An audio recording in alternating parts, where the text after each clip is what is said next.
నమస్తే,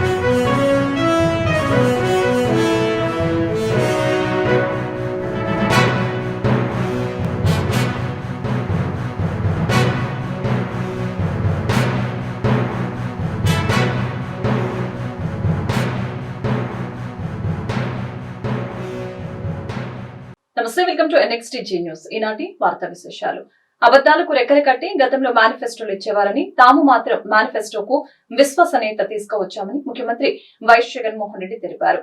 ఎన్నికల ప్రచారంలో భాగంగా పాత గాజువాకలో జరిగిన భారీ బహిరంగ సభలో సీఎం జగన్ ప్రసంగించారు.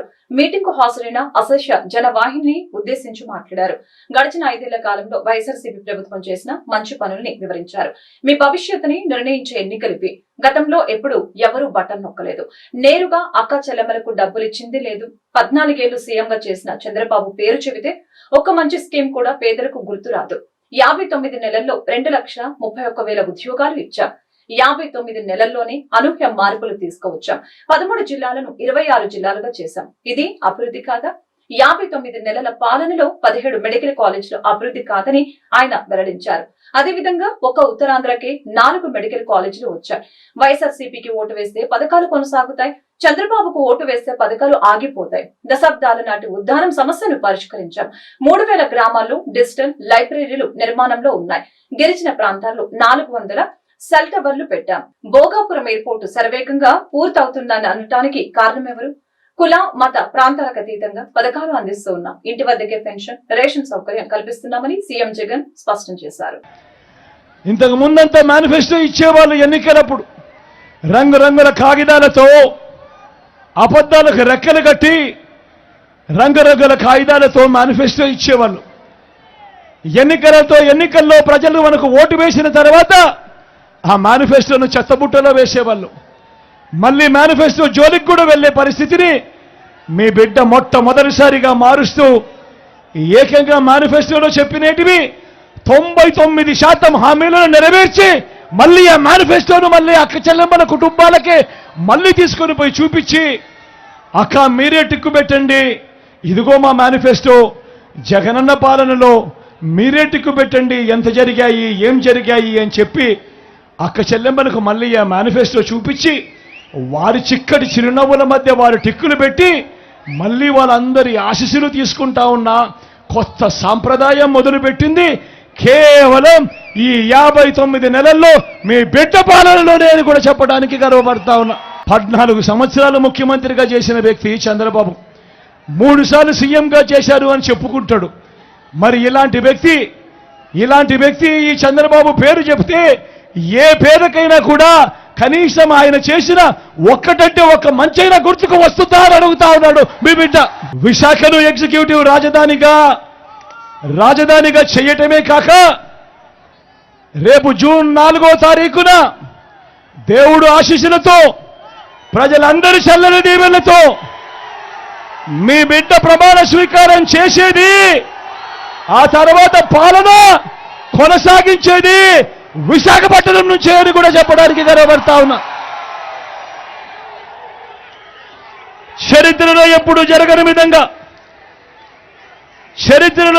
జరగని విధంగా రాష్ట్రం మొత్తం మీద దశాబ్దాలుగా మన దగ్గర 4 లొకేషన్లో 6 సీపోర్ట్లుంటే ఈ 59 నెలల కాలంలోనే మీ బిడ్డ కడతా ఉన్నది మరో 4 సీపోర్ట్లు కడతా ఉన్నాడు మీ బిడ్డ.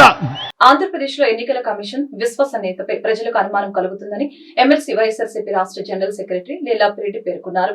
ఒక పార్టీ అధ్యక్షురాలు లేఖ రాస్తే అధికారుల్ని బదిలీ చేస్తారని చెప్పారు. ఇంకో పార్టీ అధ్యక్షుడు లేఖ రాస్తే పేదలకు ఇవ్వవలసిన నిధుల్ని ఆపేస్తారని తెలిపారు. ఎన్నికల కమిషన్ ఎవరి కోసం పనిచేస్తున్నట్లు, అకాల వర్షాలకు నష్టపోయిన రైతులకు పరిహారం ఇవ్వటాన్ని కూడా ఈసీ అడ్డుకుంది. అదే వర్షాలకు నష్టపోయిన తెలంగాణ రైతులకు ఇన్పుట్ సబ్సిడీ ఇచ్చేందుకు ఈసీ ఓకే చెప్పింది. కానీ ఏపీలో మాత్రం ఇవ్వటానికి వీల్లేదని ఈసీ చెప్తోంది. ఎన్నికల కమిషన్ ఒక్కచోట ఒకలా ఎందుకు వ్యవహరిస్తోంది అని ఆయన ప్రశ్నించారు. విద్యార్థులకు ఇవ్వవలసిన విద్యా దీవెన, అక్కా చెల్లెమ్మలకు ఇవ్వవలసిన చేయుత నిధుల్ని కూడా ఆపివేశారు. చంద్రబాబు కూటమిలో చేరగానే వ్యవస్థ మేనేజ్ చేస్తున్నారు. వాలంటీర్లతో పెన్షన్ల పంపిణీని ఆపేసి వృద్ధుల మరణాలకు కారణమయ్యారు. ల్యాండ్ టైటిలింగ్ యాక్టుపై చంద్రబాబు, పవన్ నిన్న మోదీని ఎందుకు ప్రశ్నించలేదని అప్పిరెడ్డి వెల్లడించారు. ఆంధ్ర రాష్ట్రంలో జరుగుతున్నటువంటి పరిణామాలను చూస్తా ఉంటే ఎన్నికల కమిషన్ విశ్వసనీయత మీదే ప్రజలందరూ కూడా అనుమానాలు వ్యక్తం చేస్తున్నటువంటి పరిస్థితులు ఈ రాష్ట్రంలో చూస్తూ ఉన్నాం. నేను నిజంగా అడుగుతా ఉన్నా, సూటిగా చెప్తా ఉన్నా, ఒక పార్టీ అధ్యక్షురాలు ఉత్తరం రాస్తే అధికారులందరినీ కూడా ట్రాన్స్ఫర్ చేస్తారు.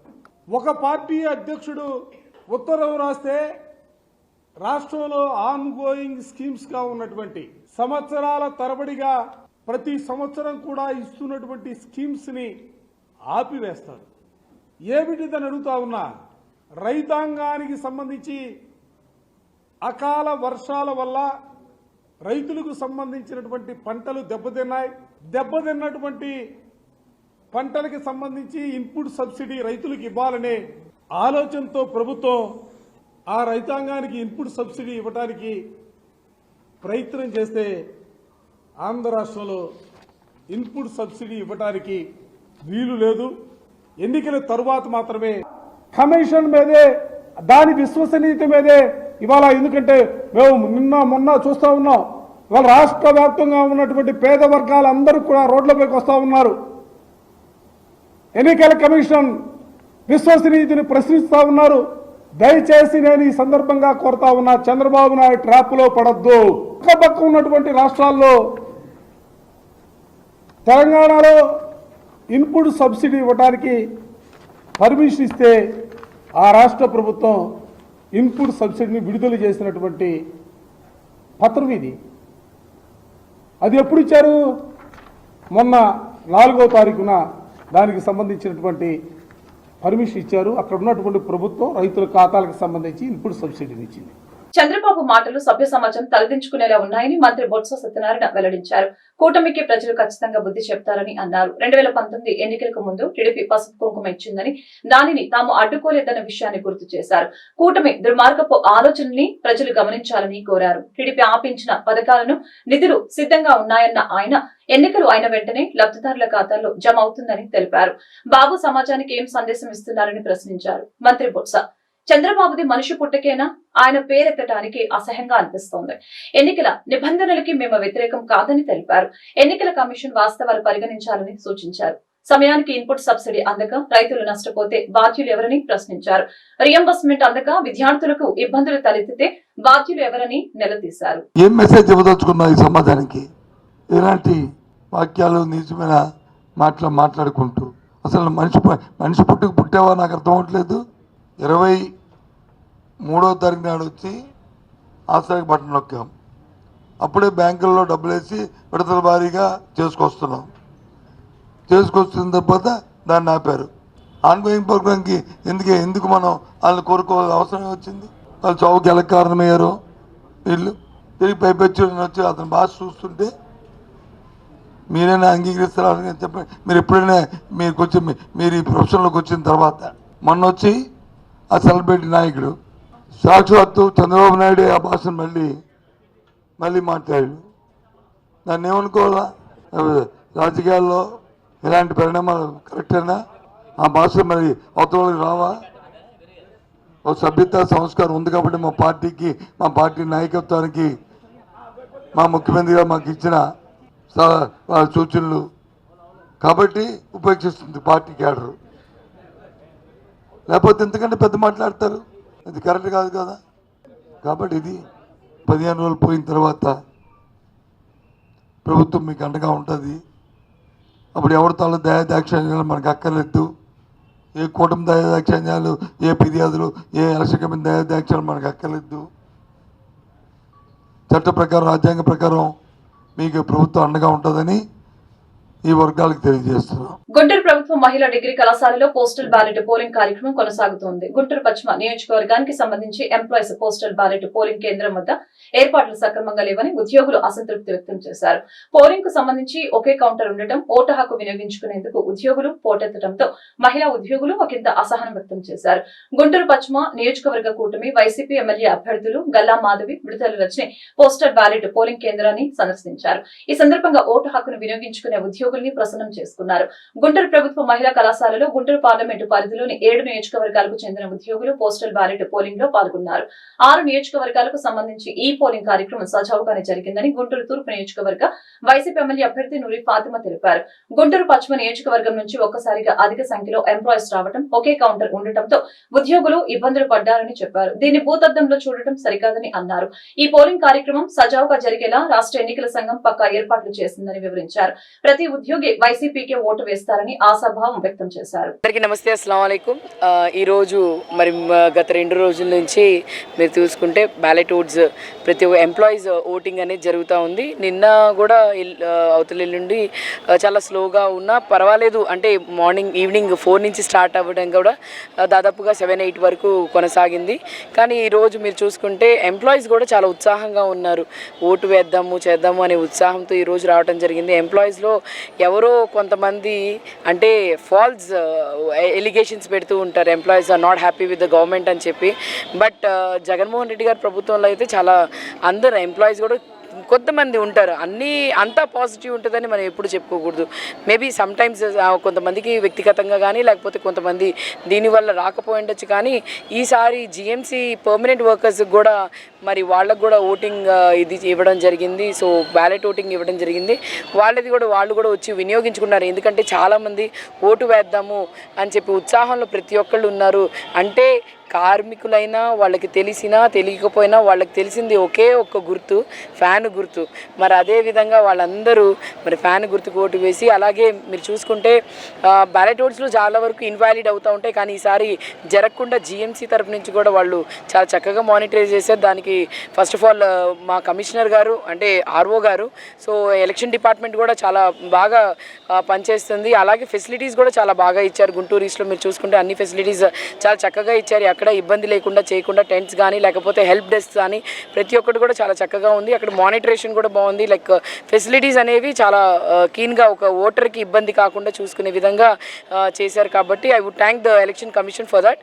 చాలా చక్కగా ఆర్గనైజ్ చేసినందుకు. అలాగే రానున్న మే 13వ తారీఖున కూడా మీరు అదేవిధంగా గుంటూరు తూర్పులో అన్ని ఫెసిలిటీస్ మా చక్కగా ఇవ్వాలని, ఎందుకనంటే మాది ఎక్కువగా స్లమ్ ఏరియా కాబట్టి, అలాగే ఎండ తీవ్రత చాలా ఎక్కువ ఉండబట్టి దీనివల్ల కొంచెం ఇబ్బంది పడుతున్నారు. సో ఇఫ్ యూ లైక్ ఇంకో విషయం ఏంటంటే ఆర్ఓ టు ద వెస్ట్ ఏమడుగుతున్నాము అని అంటే, గుంటూరు ఈస్ట్ వాళ్ళు కూడా చాలా ఎక్కువగా అర్బన్ ఏరియా కాబట్టి ఎక్కువగా పక్కపక్కనే ఉంది. చాలా ఎక్కువ శాతంగా గుంటూరు ఈస్ట్ వాళ్ళు గుంటూరు వెస్ట్లో వర్క్ చేయడం జరుగుతుంది. కాబట్టి మీరు కొంచెం ఇక్కడ ఎక్కువగా దాదాపు మంది ఓటింగ్ చేస్తున్నారు కాబట్టి ఇంకొక కౌంటర్ ఓపెన్ చేస్తే బాగుంటుంది అని చెప్పి మీడియా ప్రకారంగా చెప్తున్నాను. ఖచ్చితంగా వైసీపీ తాటాకు చప్పుళ్లకు భయపడబోమని గుంటూరు పశ్చిమ నియోజకవర్గ కూటమి ఎమ్మెల్యే అభ్యర్థి గల్లా మాధవి స్పష్టం చేశారు. ముస్లిం సమాజం టీడీపీ వైపే ఉందని తెలిపారు.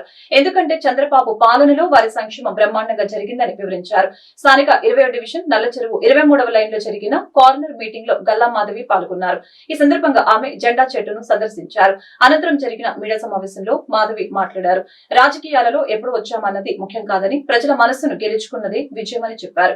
గుంటూరు నగరవాసులకు మెరుగైన మౌలిక వసతులతో పాటు కనీస సౌకర్యాలు కల్పిస్తామని వివరించారు. ఈ కార్యక్రమంలో కూటమి నాయకులు తన్నీర్, సీతారామయ్య, మహమ్మద్ రఫీ, రబ్బానీ, ఆదం షా, కోటి, ముస్లిం మైనార్టీ మహిళా నాయకురాలు షేక్ షంషునిసా, షేక్ మహబున్ని, షేక్ అఫ్సరా తదితరులు పాల్గొన్నారు.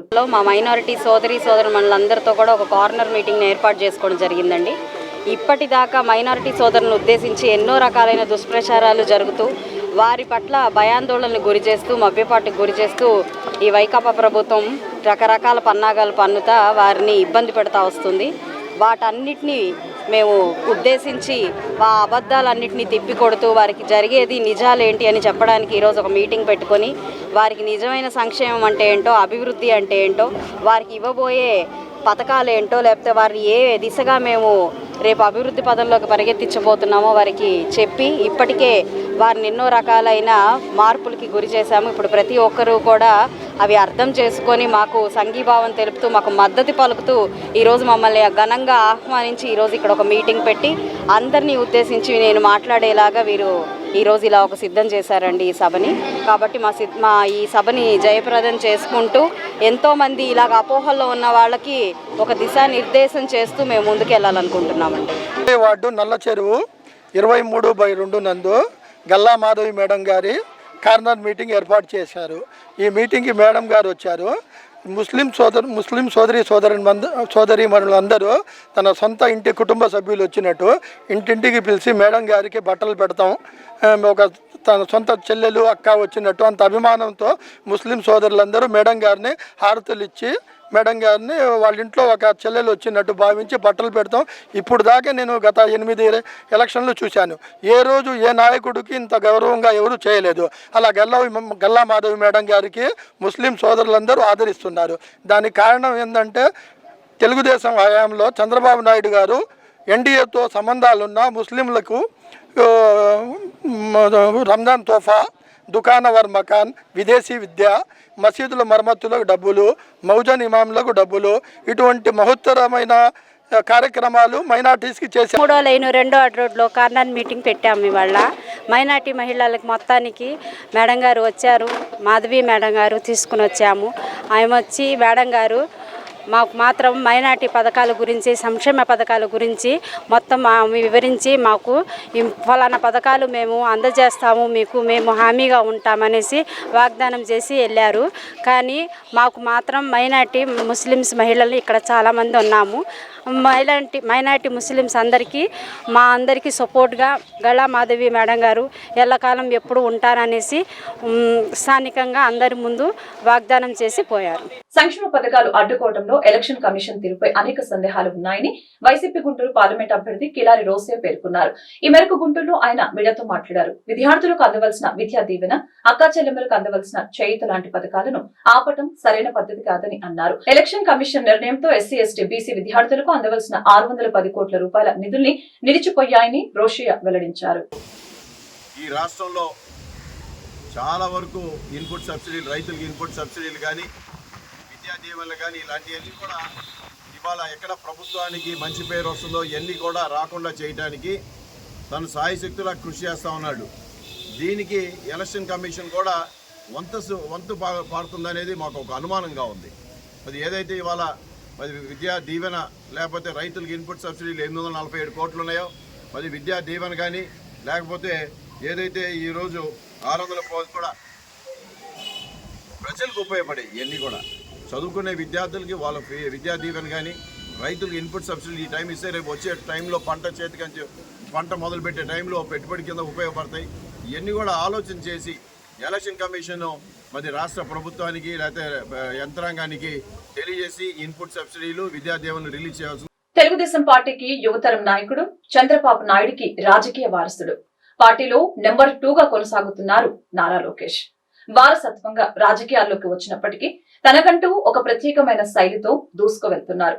ప్రత్యక్ష ఎన్నికలతో సంబంధం లేకుండా నామినేటెడ్ ఎమ్మెల్సీగా మంత్రి పదవిని కూడా నిర్వహించారు.